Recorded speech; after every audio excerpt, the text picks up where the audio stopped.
Bienvenidos a otra edición de NextMed en nuestra serie Desde la Cocina. Hoy nos hemos trasladado a la zona sur del Gran Buenos Aires, a uno de los centros de referencia más importantes en ginecología, que es el Instituto Ginecológico Buenos Aires.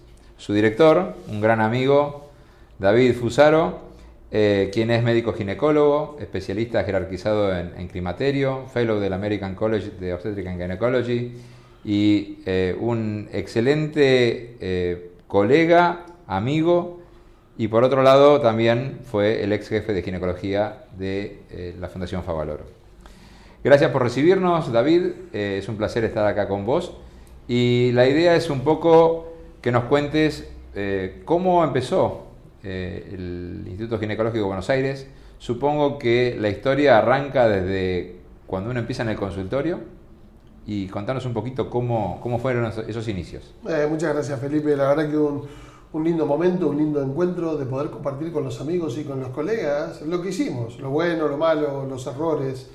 Y creo que esto es muy interesante y ojalá que pueda servir a las nuevas generaciones y a los colegas para nuestro desarrollo profesional. Mira, cuando estábamos en la residencia, por una razón fortuita tuve que viajar a Italia, al Instituto de Tumores de Milán. Y para mí viajar siempre abre la cabeza, ¿no? Viajar, uno ve cosas nuevas. Y yo me fasciné con la modalidad de atención que tenían en el Instituto de Tumores de Milán. En ese momento ellos recibían a las pacientes oncológicas de toda Italia. Y la idea de la visita era visitar a Veronesi, que en ese momento, en la década del 80, era la idea de la cirugía conservadora de mama, y yo iba a ver eso. Nada que ver con el climaterio ni con las hormonas, yo iba a ver la cirugía conservadora de oncología mamaria. Y yo vi que en un solo día atendían a la mujer y le hacían todo lo que tenían que hacer, en una manera integrada. Entonces yo pregunté, ¿por qué hacen las cosas así? Y ellos me dijeron, bueno, mira, David, lo que pasa es que nosotros no atendemos gente de Milán, atendemos gente que viene de toda Italia. Nosotros no podemos tener una paciente durante una semana para estudiarlo. Y entonces me llevaron a un lugar donde la paciente entraba y hacía el papilacolpo, la mamografía, la ecografía, la consulta ginecológica, el laboratorio, el electro, el riego quirúrgico, de manera tal que, como si fuera un sistema integrado, quiero ser respetuoso, pero como si fuera un trabajo en línea, ellos hacían todo y en un día la mujer hacía todo su control en un solo momento y en un solo lugar. La verdad que eso me cambió un poco nuestro enfoque, porque nosotros estamos acostumbrados a nuestra manera argentina, que el consultorio de ginecólogo era su consultorio con una secretaria y a lo sumo con alguien más. Pero eso me dio la visión de trabajar en equipo. Y cuando vine a la Argentina lo compartí con algunos amigos, inclusive con quien era nuestro jefe, el doctor Carlos Burrucharri, y ahí surgió Femina, Medicina para la Mujer. Y ese fue nuestro primer embrión de un centro para la mujer integral, y ahí junto con otros distinguidísimos colegas, el doctor Daniel Escarano, el doctor Bautista Pérez Ballester y otros médicos, compramos el densitómetro, el mamógrafo, el ecógrafo, y ahí surgió Femina Medicina para la Mujer, que fue realmente un proyecto muy exitoso y que realmente cumplió una primera etapa muy interesante. Así surgió la idea de hacer algo que pudiéramos atender a la mujer en forma de equipo y en forma integral. ¿Y cómo llega ese proyecto a Lanús? La verdad es que, bueno, yo soy de Lanús, toda la vida aquí en la zona sur de Gran Buenos Aires. Lanús, un lugar muy interesante, el partido del conurbano bonaerense con mayor densidad de población, con grandes ginecólogos, como fue nuestro maestro el doctor Erazo y otros grandes ginecólogos, pero que atendían en forma tradicional, con su secretaria y en su consultorio. Y entonces este proyecto tan exitoso que fue Femina Medicina para la Mujer, que estaba en la ciudad autónoma de la Ciudad de Buenos Aires, ¿por qué no hacer algo parecido aquí en Lanús? Y entonces nos animamos y así surge Instituto Ginecológico Buenos Aires. Un lugar donde, con este lema, un solo momento, un solo lugar, todo el control. En el año 2000, ya pasaron 20 años de esto, en el año 2000 comenzamos con un grupo de colegas y con un grupo no muy numeroso, éramos un puñadito de médicos, con un ecógrafo, con un mamógrafo y con un densitómetro, y así comenzamos a trabajar, y el proceso que había resultado exitoso en la Ciudad Autónoma de la Ciudad de Buenos Aires, lo extendimos a Lanús, y así surgió el Instituto Ginecológico de Buenos Aires. Bueno, vos nos venís contando cómo nació el primer proyecto que fue Femina, cómo nace el Instituto Ginecológico de Buenos Aires y cómo nace David Fusaro. ¿Cuáles son tus orígenes? ¿Cómo llegaste a la medicina? ¿Cómo fue tu primera inserción?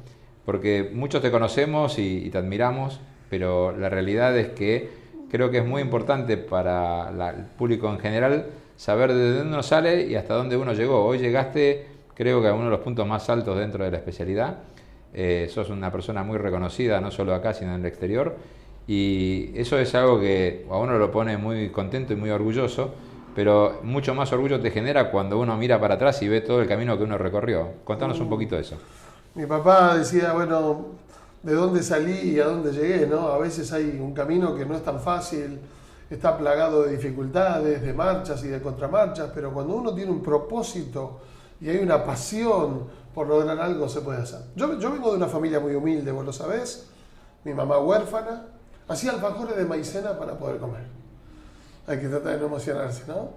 Y el viejo, un italiano que llegó a la Argentina con una valija, con 2 camisas y un pantalón. Nada más, que es huyendo de la posguerra, como es la historia de muchos inmigrantes. Aquí se encontraron, mi mamá de origen calabrés, mi papá de origen siciliano, así que tenemos toda la Italia. Se encontraron y bueno, yo nací en ese hogar. Y ellos dijeron, lo mejor que le podemos dar a nuestro hijo es el estudio. Nosotros no tenemos estudio. Mi papá tenía 3er grado hecho en tiempo de guerra, como decía él, y mi mamá apenas la escuela primaria. Y me dijeron, mira hijo, lo mejor que te podemos dar es la educación. Así que quizás no podemos darte otras cosas, no podemos darte vacaciones, no podemos darte otros lujos, pero sí queremos darte la educación. Y ellos se preocuparon porque yo tuviera siempre una buena educación. Ahí, en la niñez, en los primeros años de la adolescencia, surgió la idea de ser médico. La famosa historia, mi hijo el doctor, de Florencio Sánchez. Yo soy ese, yo soy eso. Y la verdad es que tenemos que darle gracias a la educación pública de la Argentina, a la Universidad de Buenos Aires. Yo no hubiera podido estudiar, era una universidad privada, no había recursos económicos. Y la verdad es que dije, voy a ser médico. Y ellos me dijeron, bueno, nosotros te vamos a ayudar. Casa y comida y libro no te van a faltar. Otra cosa no te prometemos. Es así que, bueno, la adolescencia y la juventud fueron de trabajar. De hecho, mi papá tenía una pequeña fábrica de accesorios para corsetería y la gente sabe esto. Yo trabajaba con él, no me da vergüenza decirlo. Trabajé toda la escuela secundaria, trabajé también durante la carrera y trabajé durante la residencia que compartimos juntos. Yo iba al hospital con el guardapolvo y con los corpiños en el baúl del auto, porque después que salía de la residencia a las 4 o 5 de la tarde había que trabajar porque había que buscar el mango. Así que yo vengo de una etapa de sacrificio, del valor de querer lograr las cosas, de que nada era regalado, que había que ganarlo, había que tomarlo, había que adueñarse de eso. Así fuimos criados nosotros. No fuimos criados en una época donde yo gritaba para que me den cosas. No, había que transpirar y poner el lomo para que las cosas llegaran. Y así llegamos a ser médicos. Con mucha alegría, porque lo que cuesta vale, y lo que cuesta se disfruta. Y así que yo soy el producto de una familia de clase media tirando un cuarto, de trabajadores que tiene su hijo profesional y que pudo desarrollarse con mucha alegría y con mucha pasión. Yo soy el primer médico de mi familia y de mi familia grande, 10 hermanos mi papá, yo soy el único médico de toda la familia. Después vinieron, vos ya sabés, mis hijos y mis sobrinos, y el orgullo de tener a mi hijo el doctor, y había que honrar la profesión, había que trabajar, y así surgió. Contanos un poquito, sabemos de tu formación, la residencia en el Hospital Rivadavia, y cuando uno empieza la residencia, empieza a ver las posibilidades de cómo va a ser nuestra salida laboral. ¿Cómo fue la primera etapa de insertarte? ¿En qué cosas hiciste? ¿Dónde estuviste? Pues seguramente a todos nos tocó estar en una trinchera atajando un montón de cosas, y creo que eso también es interesante para ver cómo después te pudiste insertar en este proyecto que fue Femina y después el ICBA, ¿no? Arrancamos la residencia y nosotros, lo nuestro era prueba y error, Feli. No teníamos a nadie que nos guiara. Es decir, era pegarse contra la pared y decir, no, por acá no, vamos por el otro lado. Esta era la verdad. No había un tutor, un mentor que te dijera anda para allá, conseguí esta rotación, como ahora tienen la posibilidad de los chicos, vos sos uno de los mentores de mucha gente joven. Y entonces nosotros era fácil, residencia y guardia, ese era el inicio. Y ahí aparece una entidad mágica que era la Cruz Blanca de Lanús. ¿Por qué? Porque Erazo, que fue uno de nuestros maestros y la verdad que lo recordamos siempre con tanto cariño, él también era de Lanús. Empezamos la residencia y el maestro le dice, ¿vos dónde trabajás?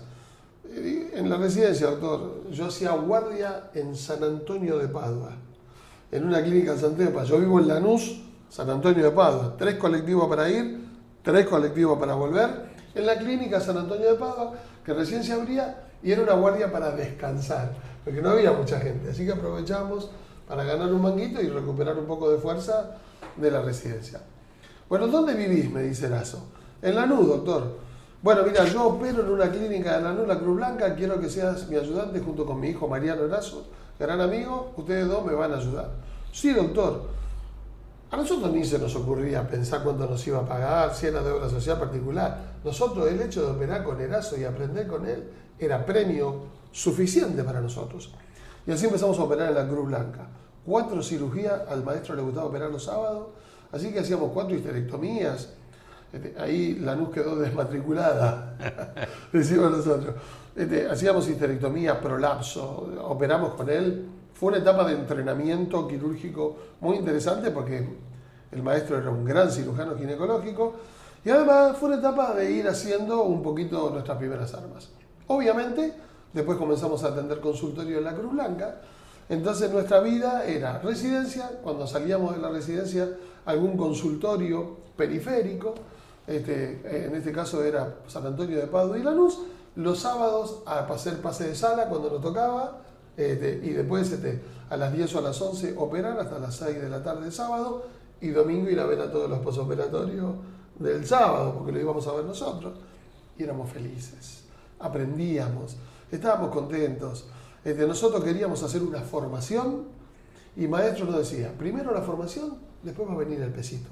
No busquen el peso primero y después la formación, pues se van a equivocar. Primero fórmense. El peso, si tienen una buena formación, el pesito solo, después va a venir. Y así fueron los primeros años de residencia, de clínicas y de pasar la mayor cantidad de tiempo dentro de los quirófanos para hacer un entrenamiento quirúrgico sólido para poder después hacer algo. En los primeros años hicimos algo de obstetricia, que no nos gustaba mucho, esta es la verdad, hay que ser sincero.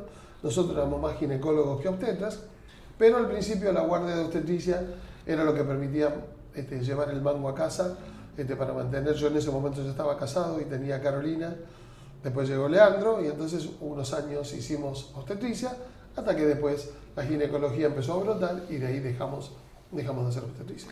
Hoy vos sos uno de los mejores especialistas en nuestro país, tanto en anticoncepción como en climaterio. 2 especialidades que tienen la endocrinología, las hormonas en relación. ¿Cómo fue tu llegada a ese terreno después de haber pasado tanto tiempo por la cirugía? Porque cuando uno dice, bueno, me dedico a la cirugía, me encanta la cirugía, y todos somos unos apasionados de la cirugía, pero llegar a un campo que tiene que ver con la parte endocrina y con la anticoncepción y el climaterio es un tema sumamente interesante. Mira, el romance con las hormonas comenzó en la Universidad de Buenos Aires en la cátedra de fisiología de la UBA, que te acordás que en la época nuestra el titular era Jusey, nada más ni nada menos que el hijo del premio Nobel. Y me acuerdo que yo estaba entusiasmado con estar al lado del hijo del premio Nobel. Para nosotros Jusey era de Robertis, eran tipos que estaban en ese momento en la facultad de altísimo renombre, ¿no? Época de oro de la facultad de la UBA. Y me acuerdo que me gustaba mucho fisiología, me gustaba mucho endocrina. En aquel entonces fisiología estaba dividido en módulos, y en el módulo de hormonas me fue muy bien, el parcial me lo tomó Jusey, y me dice, ¿por qué no se dedica a las hormonas, joven usted? Porque veo que tiene de facilidad para entender todos los circuitos. Digo, bueno, muchas gracias, doctor. Bueno, me puso un 10 Jusey, uno de los pocos que tengo. No se crean que eran todos 10. Y ahí empezó el romance con las hormonas, pero después quedó relegado por este tema que los residentes queremos operar. Todo lo demás se puede aprender, Pero la cirugía, si no la aprendes en la residencia, no la aprendes más. ¿Te acordás que te conté de Italia?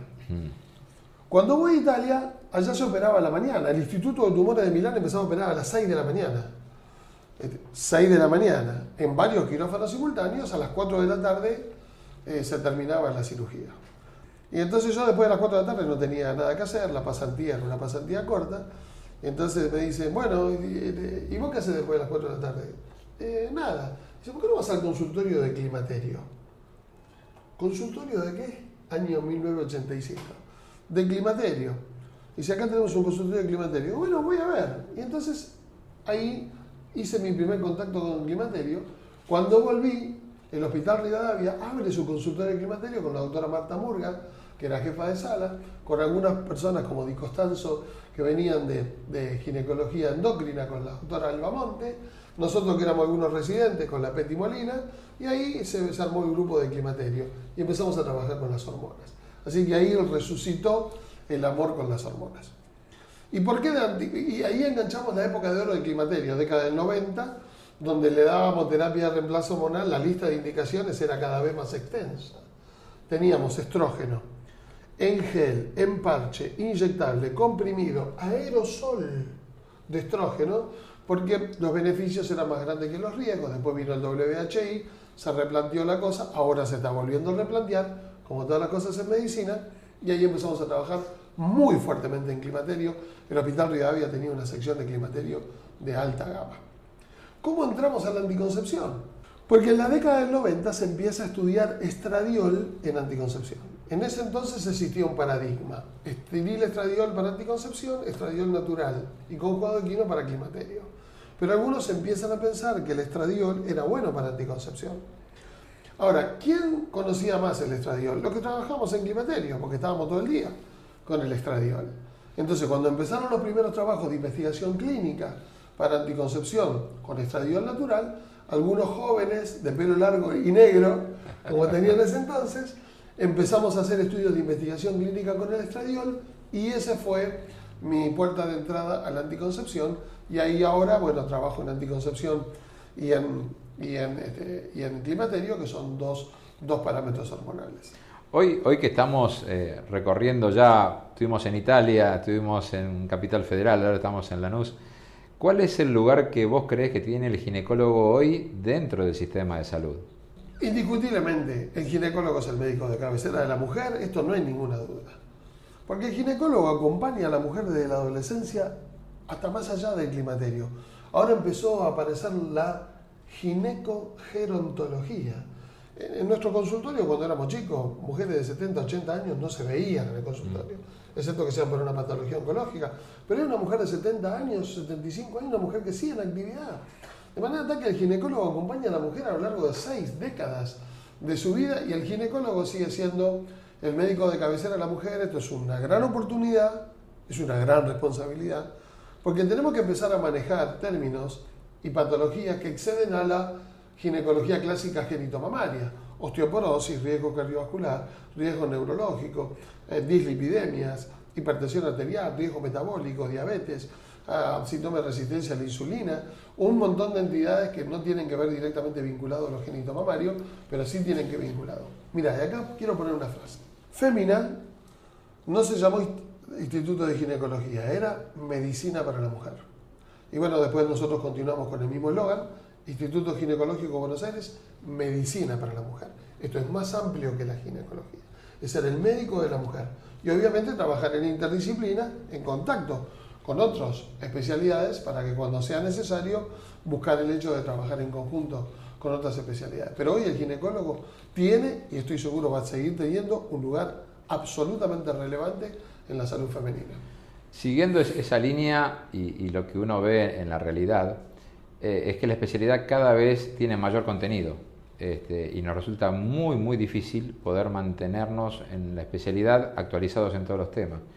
Vos, que sos una persona que tiene una amplia experiencia, no solo acá, sino que has recorrido muchos lugares en el mundo, ¿cuál crees que va a ser de acá a 10 o 20 años el rol que va a tener el ginecólogo, y cómo va a ser un ginecólogo dentro de 20 años? Porque probablemente no va a ser lo mismo que ahora. Creo que va a estar bastante más limitado y quizás sectarizado en cuanto al nivel de atención.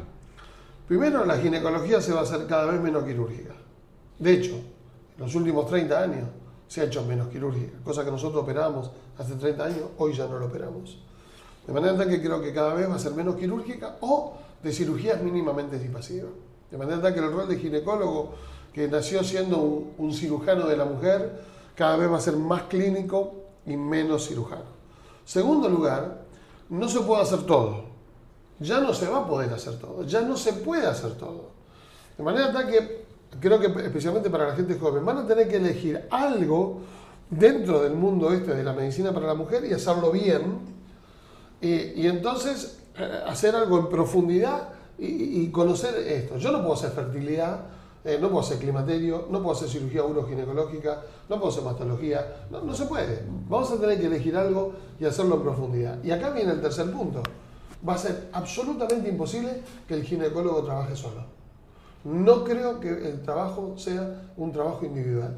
El que no sepa trabajar en un equipo no va a poder trabajar, porque no va a poder abarcar todo, porque si no va a hacer mal todo, o lo va a hacer en forma superficial y no lo va a hacer con excelencia.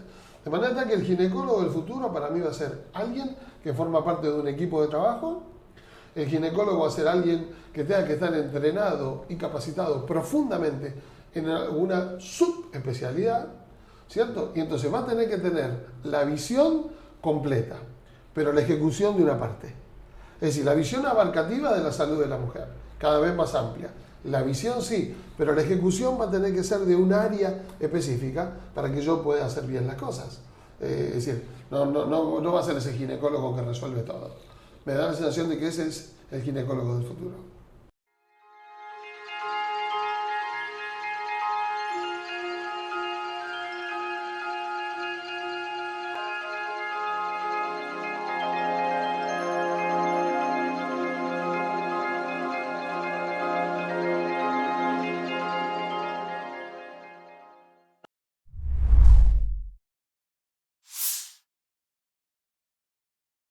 Bueno, David, estamos acá en el ICBA y cuando uno entra se encuentra con un edificio. Contanos un poquito cómo es la planta física del ICBA, porque hay un dato que es muy importante. El ICBA, para los que no lo conocen, es el Instituto Ginecológico Buenos Aires. Es un lugar, más allá de, como vos dijiste, de medicina para la mujer, es un lugar donde hacen asistencia, docencia e investigación. Y en cada uno de estas tres patas de este banco, ustedes han descollado. La asistencia, obviamente, tienen un volumen que ya lo vamos a hablar. La docencia, han hecho docencia acá durante mucho tiempo y en el año pasado y hace 2 años vienen trabajando, siendo uno de los lugares donde hacen los cursos del American College. Y en investigación han descollado. Y me gustaría que nos cuentes un poquito lo de la planta física y un poco cada una de estas áreas que creo que son importantes para que conozcan que realmente estamos en un lugar de primera línea. Desde el punto de vista de los recursos edilicios, el ICBA es un edificio que tiene planta baja, primer piso, segundo piso, tercer piso y cuarto piso ahora. Lo que nosotros hicimos fue en la planta baja consultorios de ginecología. Ahí tenemos consultorios con baño en suite, como para que las pacientes puedan tener un lugar de privacidad. En el primer piso tenemos el área de diagnóstico, tenemos 2 ecógrafos, tenemos mamógrafo, tenemos densitómetro y tenemos 2 consultorios más. En el segundo piso, donde estamos ahora, tenemos la dirección médica y un consultorio de accesorio. En el tercer piso tenemos un auditorio, porque pensamos que la parte de docencia era interesante, y tenemos un auditorio para 40 50 personas. Y además tenemos el área de investigación. De manera tal que el tercer piso es el área de docencia y de investigación. Ahí tenemos un área especialmente preparada para guardar todo lo vinculado a investigación, con temperatura controlada, para guardar la medicación, etcétera, etcétera. Y es el lugar donde los monitoreos de los protocolos de investigación clínica se hacen. Así que el tercer piso es docencia e investigación.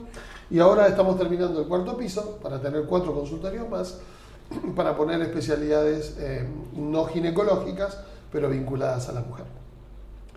De manera tal que es un edificio de más de 1.200 metros cuadrados, donde estamos trabajando, y que fue hecho en forma progresiva. No arrancamos con todo junto, sino que a lo largo de los años fuimos agregando o habilitando algún piso. Lo primero que se habilitaron fue la planta baja, después el primer piso con los estudios, después el segundo y el tercer piso, y ahora el cuarto piso. Cuando vos decís bien, nosotros pensamos en 3 grandes esferas: asistencia, docencia e investigación. Y dentro de la asistencia, a su vez, 3 subgrupos. Todo el equipo ginecológico, con todas las subespecialidades, desde adolescencia, climaterio, urología, PGI, mama, oncología, todo lo que vos puedas pensar en lo ginecológico. Especialidades afines a la mujer, no ginecológicas: clínica, endocrinología, oncología, cirugía, cirugía plástica, dermatología, nutrición, y seguramente urología, sexología, cardiología, todas las especialidades que por ahí nosotros necesitamos apoyo. De manera que la mujer, si tiene que hacer alguna interconsulta o tiene que hacer algún tratamiento en conjunto, lo podemos hacer acá.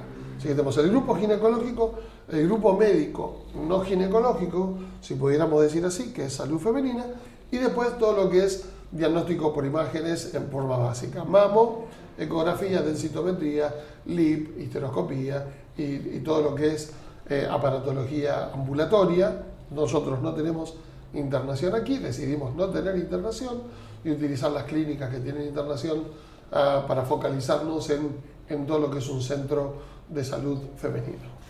En cuanto a docencia, docencia de pregrado y docencia de posgrado. En la docencia de posgrado, acordate que nosotros estamos en la provincia de Buenos Aires, es el distrito 2 de la provincia de Buenos Aires, y tenemos el curso superior de especialista en ginecología del distrito 2, donde se dio durante mucho tiempo aquí, y ahí hacemos docencia. Después, durante muchos años hicimos jornadas ICBAS, encuentros ICBAS, ateneos ICBAS, y en este momento, además de esas actividades, algunas por razones económicas hay que limitarlas. Argentina tiene a veces oleadas y bueno, hay que ir acompañando eso. Y ahora también tenemos el After OSPI, que son encuentros para profesionales jóvenes, una vez por mes, donde podemos hablar de casos clínicos. Hemos desarrollado muchos, entre comillas, alternativas de docencia. Esto para Argentina. Y también hacemos docencia en toda Latinoamérica, llevando cursos de capacitación de posgrado a toda Latinoamérica. Bueno, vos, Claudia y muchos más nos acompañaron a hacer cursos en toda Latinoamérica, y además recibimos médicos de Latinoamérica en pasantías, y a que a veces vienen una semana o 2 semanas y están con nosotros y se capacitan. Eso en cuanto a docencia. Además de que el Distrito 2 durante algunos años subrogó en el ICBA la potestad de dar el título de especialista. Somos el único instituto de ginecología privado que da título de especialista en ginecología, con los vedores del colegio médico, y acá se dio el curso bianual de especialista en ginecología. De manera que la actividad académica, la actividad docente, para nosotros es muy importante. Somos institución afiliada a la Universidad de Buenos Aires desde hace muchos años, y entonces esto nos permite organizar cursos, jornadas, ateneos, pasantías, cursos anuales, en un montón de distintas actividades acordes a los médicos. Y además hacemos investigación clínica. Protocolos de investigación clínica, trabajamos para CRO, que son las organizaciones que hacen los estudios clínicos, o a veces directamente para laboratorios multinacionales, varios de ellos. El instituto hizo ya más de 15 estudios de investigación clínica. Contanos un poquito qué es un estudio de investigación clínica, porque mucha gente por ahí habla de investigación y no le queda muy claro qué es. Y creo que es una de las áreas más complejas dentro de la medicina, y la que lleva un mayor control, estricto control, y ustedes tienen aparte un galardón por ese control. Y me parece que es interesante que nos cuentes un poquito, para la gente que no tiene mucha idea de a qué se refiere la investigación clínica, en qué consiste, y bueno, un poco cómo le fue con, por ejemplo, la FDA. Hasta que una molécula llega a la prescripción, a veces pasan más de 10 años, 15 años. Y solo una molécula de miles llega al proceso final. La investigación clínica no es que uno descubre una molécula y automáticamente se pone a la venta al servicio sobre la farmacia. Es un proceso muy largo, lleva muchísimos años, lleva muchos recursos, y de miles de moléculas solo uno llega. La investigación se divide en fase 1, fase 2, fase 3 y fase 4. La fase 1 es a ver la experimentación inicial en animales de experimentación para ver si la molécula es efectiva. La fase 2 es buscar la dosis. La fase 3 es reproducir en grupos de 1.500, 2.000 pacientes estudios de efectividad, seguridad y tolerancia. Y la fase 4 es cuando la medicación ya está en venta a la gran masividad de pacientes y también hay un control de estudios. Nosotros acá en el instituto hacemos estudios de fase 3, es decir, tomamos moléculas que ya pasaron a las primeras 2 fases y hacemos estudios en 1.500 pacientes, a veces esos es centros colaborativos. Para hacer investigación clínica hay que tener alguna capacitación hecha, hay que hacer algunos cursos que hoy están disponibles por internet, cualquiera lo puede hacer. Son los cursos que se llaman normas de GCP, Good Clinical Practice, o un curso que se llama GCP-ACH, que es la armonización entre laboratorios europeos, americanos y japoneses. Nosotros, todo el instituto tiene hecho ese curso, inclusive las secretarias, para dar turno por teléfono, inclusive personal que nos ayuda en la parte administrativa. Entonces, algún laboratorio, alguna CRO que desarrolla ya en fase 3 un anticonceptivo, un antimicótico, un producto para osteoporosis o un producto para terapia hormonal, que son las áreas que nosotros tenemos expertise, nos propone hacer el estudio clínico y entonces nosotros reclutamos a las pacientes de acuerdo a los criterios de inclusión y exclusión y durante 12 a 18 meses estudiamos esa molécula y damos los reportes. Por supuesto, con estrictos niveles de controles nacionales e internacionales para registrar bien cada uno de los datos, porque después todos esos datos van a ser analizados y si esa molécula funciona bien, va a ser puesta a la venta en grandes poblaciones, por lo tanto es una gran responsabilidad reportar cada uno de los detalles. El ICVA tiene mucha población, se atienden miles de mujeres aquí. Y entonces no es fácil cumplir estrictamente los criterios de inclusión y de exclusión. Además somos muchos investigadores clínicos. El ICVA, ahora en este momento vamos a empezar un protocolo con estetrol y hidrospirenona para pacientes climatéricas y somos más de 24 investigadores acreditados para poder hacerlo. Eso nos permite un rápido reclutamiento y bueno, como dijiste vos, en algunos protocolos fuimos top enroller, es decir, estuvimos dentro del podio a nivel internacional de reclutadores en ese protocolo. La FDA, cada vez que vos estás en el podio, sos 1, sos 2 o sos 3, te inspecciona, porque quieren saber si cumpliste bien las normas. Porque, como dice el dicho, el que mucho abarca, poco aprieta. A veces cuando uno recluta muchos pacientes, los controles se hacen un poco más laxos y alguna cosa se puede escapar. Entonces la FDA siempre, a los primeros reclutadores, al podio de 1, 2, 3, va a llegar la inspección. Nosotros fuimos número 2 en el mundo con un protocolo de investigación en estradiol y nomegestrol. Solo fuimos superados por un paciente de un centro europeo. Estuvimos ahí a un segundo de entrar primero en el podio. Pero bueno, entramos segundo y nosotros estábamos contentos. Obviamente la FDA nos vino a inspeccionar, lo que es un estrés, porque la FDA tiene poder de clausura. Si te encuentras fallas graves, no podés investigar más. De manera tal que esa semana que estuvieron acá los inspectores de la FDA, una semana de la mañana hasta la noche revisando todo lo que se te pueda ocurrir, hasta un número telefónico. Este es el número telefónico de la paciente, sí, vamos a llamarla. Decían, ¿no? Y uno decía, que no haya cambiado el número telefónico, ¿no? Porque ¿cómo hago para explicar eso? O que no se haya cambiado de celular. Pero tuvimos durante una semana la inspección de FDA. ¿Cuándo se va? El inspector Thomas Gordon, no me voy a olvidar más de ese nombre, me dice, doctor Fusaro, terminó la inspección de la FDA. Feli, vos no sabías si estabas ganando el partido o estabas perdiendo 5-0, porque no te dijeron nada en toda la semana. Entonces yo me tuve que sentar con mi investigador principal, adelante de él, y me dice, hemos terminado la inspección. Y nosotros, tratando de respirar, dice, bueno, usted sabrá que la FDA tiene fallas leves y fallas graves, formularios amarillos, formularios rojos. Sí, sí, dice, ¿qué formulario ve arriba de la mesa? Y yo estaba tan nervioso que no veía nada. Digo, no veo nada, doctor. Dice, efectivamente, no encontramos nada. Hallazgo cero, finding cero. Es el primer instituto de Latinoamérica que tiene finding cero en una inspección de la FDA.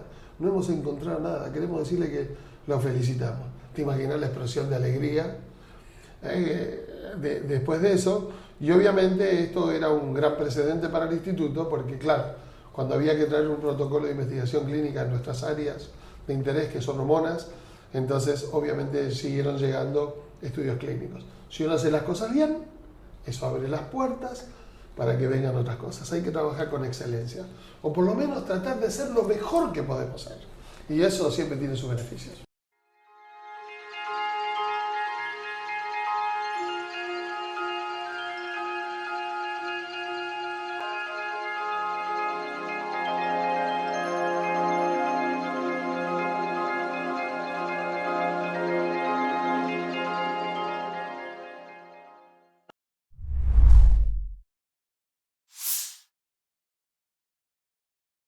A ver, me parece que vimos el lugar físico, hablamos del equipo, de la gente, el equipamiento con el cual cuentan, toda la experiencia y el background, tanto asistencial, docencia y de investigación. Estamos hablando de un poco los inicios de cómo uno recomendaría a un médico joven, pero ustedes con todo lo que han desarrollado, ¿cómo fue la inserción en el mercado de la salud? Porque quizás uno de los grandes problemas que tenemos acá en la Argentina es que la dificultad es importante. No es fácil, no es que uno sale, levanta la cortina y ya tenemos gente, sino que tenemos un sistema intermedio muy complejo y donde nos cuesta mucho poder insertarnos. ¿Cómo fue la inserción para el ICBA en el sistema de salud? Mira, hubo una entrevista que yo no me voy a olvidar más, porque viste, cada vez que vos querés anotarte en la prepaga, te hacen hacer la salita de espera, ¿no? Y nosotros queríamos trabajar, y entonces, tuvimos que insertarnos en el sistema. Y hay algo que nos dio muy buen resultado. Nosotros ofrecíamos un acuerdo de racionalidad de las prestaciones médicas. Eso fue algo que a ICBA ayudó muchísimo.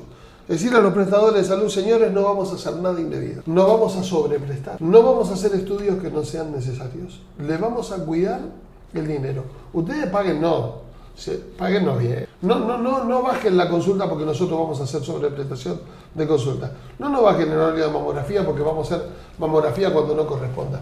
Ustedes páguennos bien y nosotros vamos a cuidar ese dinero. Y estamos dispuestos a ofrecer un acuerdo de racionalidad de las prestaciones médicas. Es decir, bueno, muy bien, ¿cada cuánto hay que hacer una ecografía? ¿O cuándo hay que hacerla? ¿Cada cuánto hay que hacer una mamografía? ¿Cuándo es necesario una consulta? ¿Cuándo es necesario un papanicolau colposcopía? A veces vemos pacientes que tienen 4 papanicolau colposcopía en el año. Porque el médico que va le hace papanicolau colposcopía. ¿Qué quieres encontrar? Petróleo. 4 papanicolau en un año. Entonces nosotros dijimos, bueno, si tiene un papanicolau, bien, no se lo vamos a hacer. La gente nos miró y dice, ¿en serio? Sí. Gente honesta. No vamos a hacer nada que no corresponda. Y si alguna vez nos equivocamos, vamos a pedir disculpas y vamos a corregir. Porque obviamente no hacemos todo bien, hay cosas que hacemos mal. Pero no con la intencionalidad de sobrefacturar. Y entonces nos dijeron, bueno, vamos a intentar. Y así trabajamos. Y hoy seguimos trabajando después de 20 años con casi todas las prepagas. Y trabajamos muy bien. Y la verdad que, bueno, vos sabés que tenemos un departamento administrativo que es también de alta calidad. Ahí trabaja Claudia, mi esposa, y ahora Carolina. Y ellos son los que tienen los contactos con los prestadores o financiadores de salud y nos tienen confianza. Y nosotros intentamos trabajar bien. Obviamente nos equivocamos. Cuando nos equivocamos reconocemos y cambiamos. Porque cuando uno se equivoca, reconocer solo es remordimiento. Cuando uno hace una cosa mal, tiene que reconocer y cambiar. Si vos reconocés y se seguís equivocando, no sirve. Entonces, cuando nosotros hacemos algo mal, decimos hay que hacer 2 cosas: reconocer y cambiar. Y entonces desarrollamos POE, procedimientos operativos estándar, que cuando hacemos algo mal, lo aprovechamos eso que hicimos mal, para no repetir el error. Por ejemplo, un detalle. Nosotros empezamos acá y hacíamos la mamografía con ECLUM y después le hacíamos la ecografía. Hasta que descubrimos que una paciente tenía rota la prótesis. ¿Se le rompió la mamografía? ¿O venía rota? Entonces dijimos, no, a partir de ahora cambiamos. Primero la ecografía. Y si la ecografía mamaria muestra indemnidad de la prótesis, la pasamos al mamógrafo. Acá no se hace ninguna mamografía con técnica de ECLUM con prótesis si no tiene ecografía previa. Por ejemplo, detalles. ¿Está bien? Y entonces, bueno, de esa manera fuimos generando confianza en los financiadores. Y eso para nosotros fue un impulso, porque las obras sociales nos mandaban a su gente y así, bueno, hoy el ICBA es centro de referencia para la zona sur, para muchos financiadores. Esto que nos contás es una cosa que muestra la interacción y el trabajo en equipo, porque evidentemente la técnica de radiología o el ecografista tiene que manejarse en función de la conectividad que tiene con el médico especialista que deriva a la paciente. ¿Cómo tienen ustedes establecido el trabajo en equipo? Porque una cosa es decir trabajo en equipo, uno puede pensar que es que tenemos muchos especialistas en un lugar, pero si no se conocen y no saben cómo trabajan, realmente es muy difícil. ¿Tienen alguna actividad en común para todo el instituto para que la gente pueda interrelacionarse y saber qué es lo que hace cada una de las partes? Sí, nosotros tenemos los Ateneos ciclos, una vez por mes, de marzo, abril a noviembre tenemos el Ateneo. A veces tenemos más de uno por mes, porque no alcanza, pero uno por mes sí, donde participa todo el instituto, donde ponemos temas y casos clínicos donde todos puedan conocerse. Ahora, quiero ser sincero, Feli, este es un esfuerzo continuo, no es que lo haces una vez y después no lo tenés que hacer más. Porque hay gente que entra, se incorpora, hay especialidades nuevas, que entra y se incorpora, otros porque progresan y desarrollan su propio camino, cosa que nos parece fantástico. El ICBA ya tiene varios hijos, otros institutos ginecológicos que salieron de aquí, pero lo decimos con alegría, ¿no? Es un trabajo, es un esfuerzo. Es decir, trabajar solo es más fácil que trabajar equipo. Acordate de esta frase: si querés ir rápido, anda solo. Si querés ir lejos, trabaja en equipo. Si cuando uno va solo, va más rápido. Cuando va en equipo, a veces es más lento, porque hay que perder tiempo, hay que invertir tiempo en charlar, en discutir, en ponerse de acuerdo. A veces los especialistas, vos sabés que no tenemos, dentro de la ginecología no tenemos la misma idea, a veces fíjate con otras especialidades, ¿no? A veces no es tan fácil ponerse de acuerdo. Es un esfuerzo. Para trabajar en equipo hay que tener una determinación, porque solo no viene. Pero el hecho de tener ateneos conjuntos es una actividad que nos ayuda, y además permanentemente en la cadena de mails para comunicar alguna decisión, para comunicar algo, un sistema de comunicación interna también que nos ayuda cuando se agrega un nuevo profesional, cuando se agrega una nueva práctica, cuando se agrega una nueva modalidad. Hay que tratar de buscar una buena comunicación interna.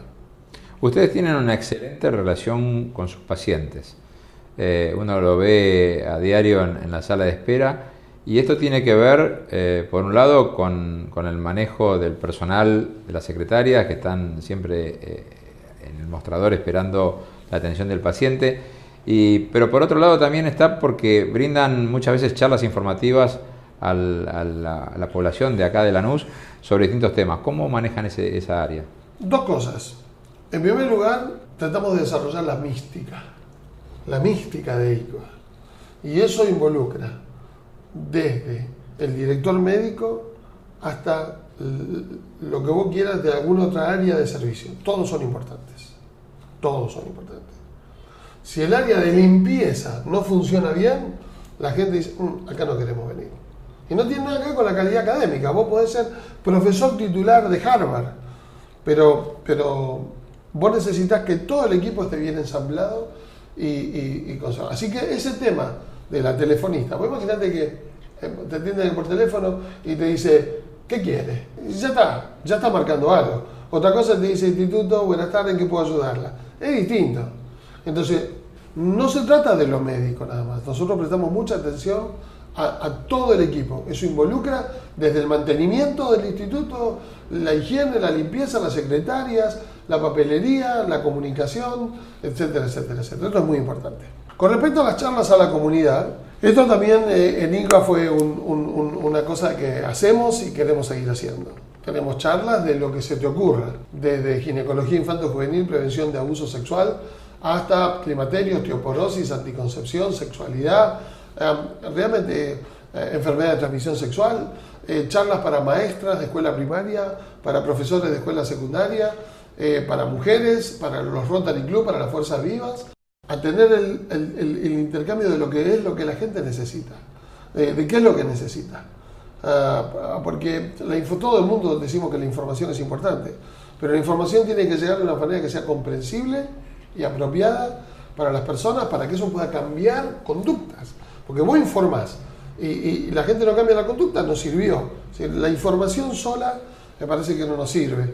Y entonces las charlas a la comunidad hechas aquí en nuestro auditorio o hechas en otros auditorios, en otros lugares, Rotary Club, el Centro de Comerciantes de Lanús, en escuelas primarias, en escuelas secundarias, en instituciones religiosas. Todas estas cosas nos ayudan a tener el termómetro de lo que la gente necesita.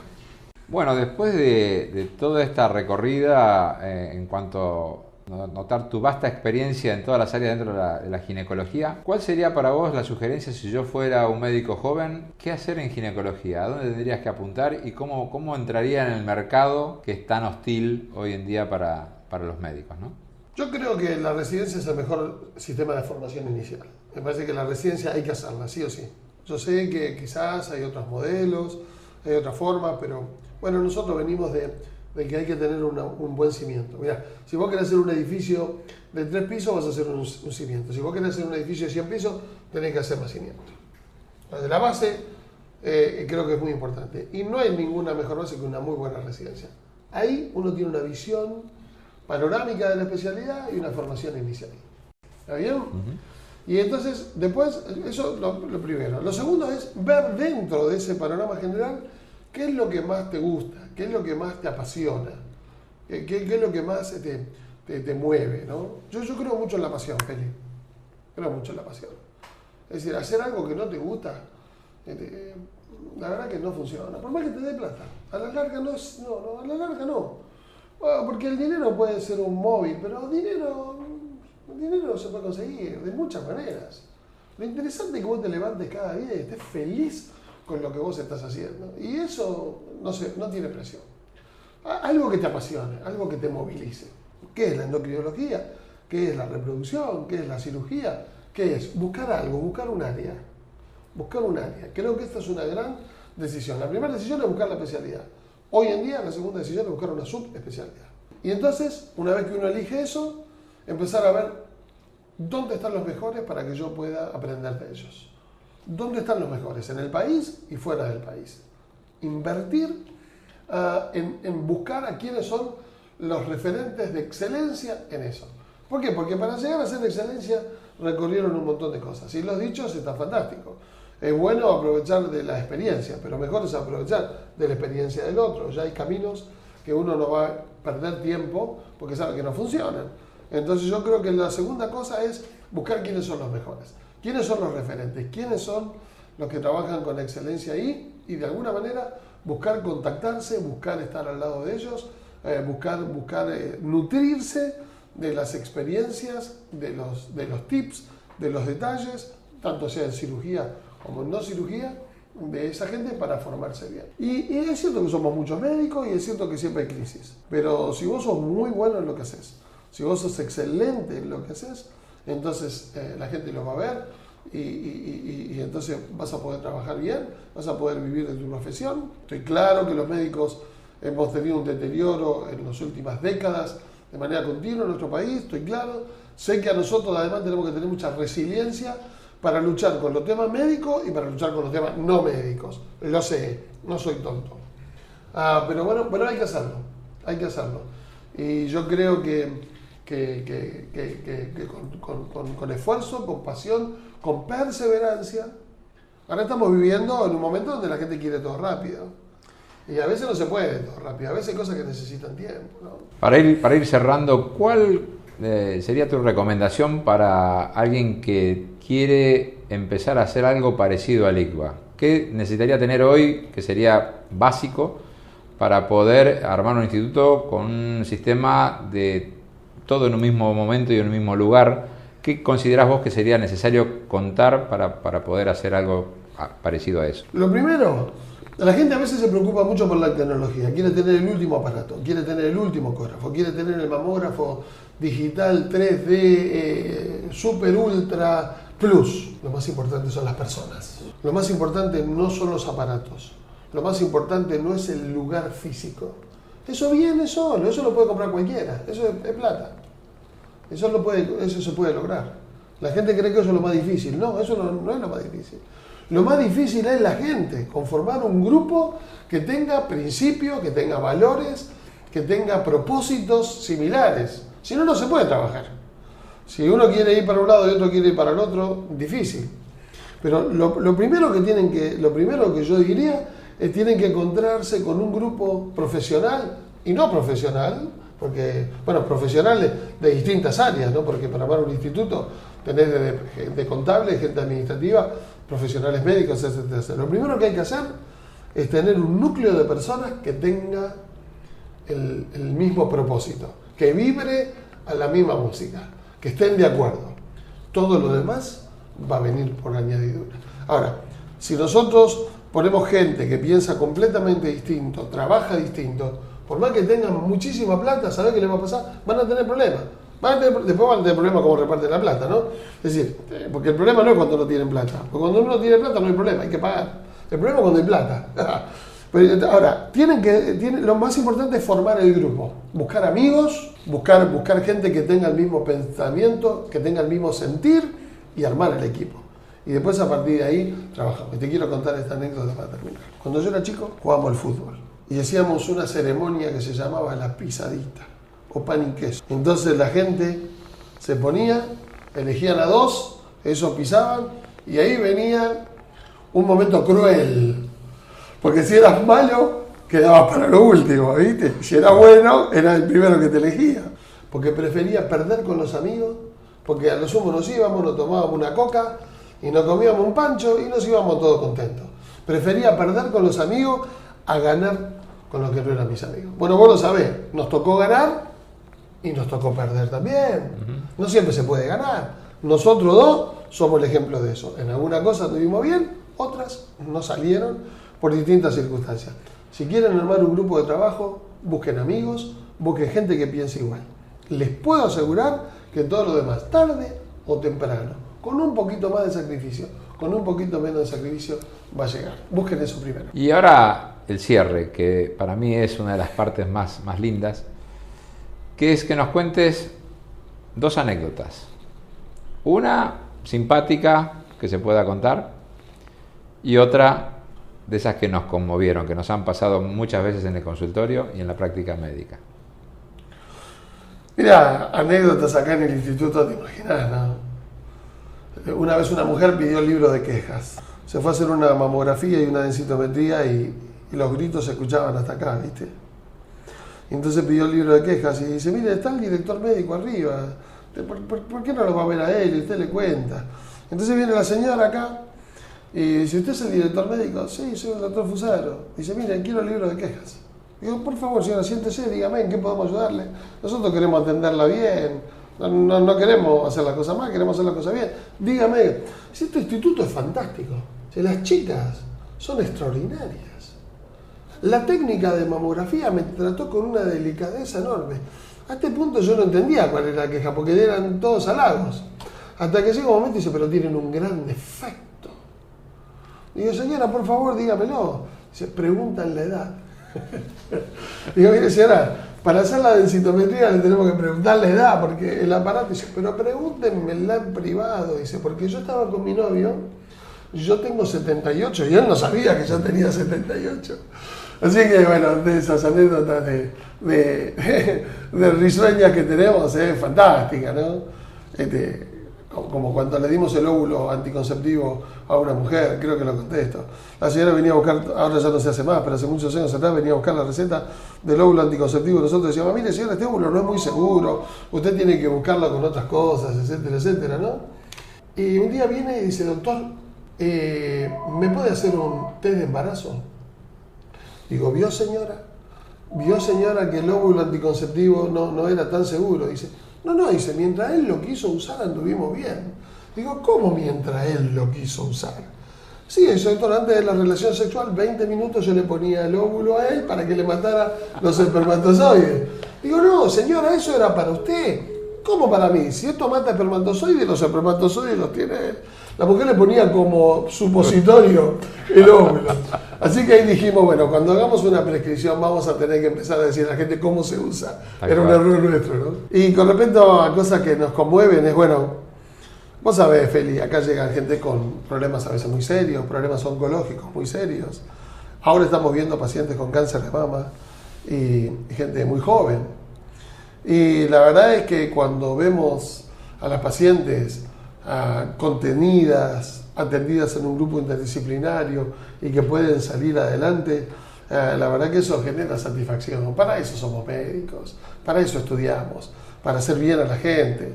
Y bueno, en tantas personas hay dos aspectos que son muy sensibles, el tema reproductivo y el tema oncológico. Cuando una mujer no puede quedar embarazada y cuando una mujer tiene un cáncer. Y a veces vemos a pacientes que te traen el alfajorcito, ¿viste? No es el valor del alfajor, o la galletita de limón, o el salame picado grueso, porque ellos saben que la paciente te trae y te dice, doctor, le traigo este regalito, como gratitud a que la verdad gracias a usted puedo ser madre, o gracias a usted pude superar esta enfermedad, y a todo el equipo. Y la verdad esas son las cosas que todavía hoy nos siguen moviendo. Somos médicos, no trabajamos de médicos, somos. Y entonces cuando vemos que hicimos algo bien, cuando vemos que la cosa sale bien, nos ponemos contentos. Así como cuántas noches pasamos sin dormir por alguna complicación que tuvimos, por alguna paciente que no le encontramos la punta del ovillo, por alguna cosa que pensamos que la deberíamos haber hecho de otra manera, así también esta profesión nos da grandes alegrías de haber podido ser útil a la gente. Mira, como decía William Morris, pasaré por este mundo solo una vez. Si hay alguna palabra amable, alguna noble acción que yo pueda realizar, diga yo esa palabra, haga yo esa acción, pues no pasaré más por aquí, decía el filántropo. Bueno, nosotros somos así. A veces una acción, a veces una palabra, a veces no podemos resolver el tema porque se nos va, pero a veces un abrazo, un estar al lado de la mujer cuando tiene que estar, alivia el dolor y genera una profunda satisfacción que no se puede pagar con plata. David, muchas gracias por tu tiempo. Gracias, realmente Felipe. un placer. Gracias.